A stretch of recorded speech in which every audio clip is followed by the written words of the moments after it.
Welcome to Field of View with Nerd Street Gamers, your weekly dose of gaming news. I'm Darf Mike, and thanks to $25,000 raised for charity, I no longer have eyebrows or hair. So there's a bunch of news to get into this week. Let's not beat around the brow and get into it.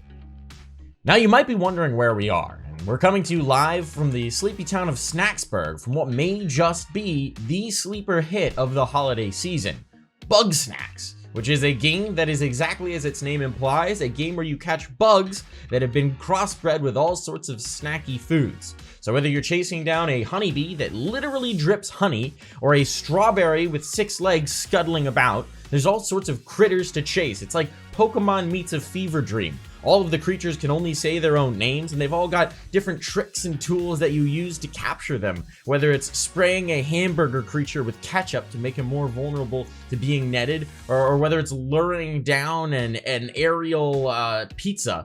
Whatever it is, you've got to snag these creatures, take them back to the residents of Snaxburg, and then feed those residents the Bugsnax to literally transform their appearance. They take on the appearance of whatever they've been eaten, so you can mutate them into all sorts of strange shapes and sizes and turn your town into a colorful amalgamation of a food fight. In an unfortunate bit of news last week, it seems that Capcom has been the target of a ransomware attack. Now, if you're not familiar with ransomware, it's basically where a group of hackers lock up your own internal computers and then try and sell your data back to you. And it seems that Capcom wasn't willing to play ball, they weren't willing to pay the ransom notice, and so instead the hackers just released all of their data onto the internet. Now, this is really unfortunate, especially because it may have compromised the personal information of some 350,000 employees and shareholders, which is really bad, but it does provide some interesting information for us, specifically when it comes to games that are on the horizon and their release dates. What we found out from it is that the next Monster Hunter game, Monster Hunter Rise, is slated to release in March of 2021 and will be followed by a PC release in October of 2021, so nearly a 6-month gap there. Then we've also got a new Resident Evil game, Resident Evil Village, which will be coming in April of this next year. And then that's followed by another Monster Hunter side companion game, Monster Hunter Stories 2, which will be releasing in June of 2021. There's another interesting tidbit in there. It seems that Capcom may be developing a Resident Evil themed battle royale game. And if that is true, admittedly this information may be old and outdated, let me just say, Capcom, you don't need to. There's enough battle royales out there. It's a very saturated genre, and you're like 3 years too late to the party, so just maybe let that one go.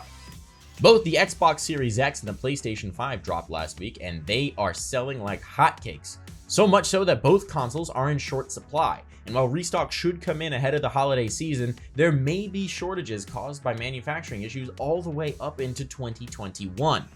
Now, these are such hot consoles that apparently they've even been catching fire, although that was a hoax. It turns out a series of videos that appeared to show the Xbox Series X catching a flame was caused by people blowing vape smoke into the bottom of the console and letting the fan carry it out the top. This is such an issue that Xbox themselves released a statement saying, "Please do not blow vape smoke into your console," as if that needed to be said. Speaking of hot-selling properties, 2 big tentpole franchises released new games last weekend. I'm speaking, of course, about Call of Duty, Black Ops Cold War, and Assassin's Creed Valhalla, coming from Treyarch and Ubisoft respectively. Now, these 2 massive mammoth games were doing battles in the charts, and it seems like early on, Valhalla has the lead, outperforming Call of Duty in most markets. And that makes sense, folks, when you think about it, because 2020 is a year that's been characterized by doubts and insecurities about the future and about what's in the news. And in that kind of a climate, people would rather dive into a high fantasy Viking world where they get to explore and loot and pillage and fight, instead of diving into Call of Duty and rehashing the Cold War. I know, folks, a real shocker, that one. Would you fancy that?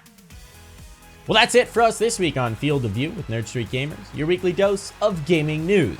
Now, the weather seems to be picking up a bit, so I'm going to go ahead and try and find some shelter. Maybe I'll find some cuddly critters along the way, and who knows, maybe my lost eyebrows as well.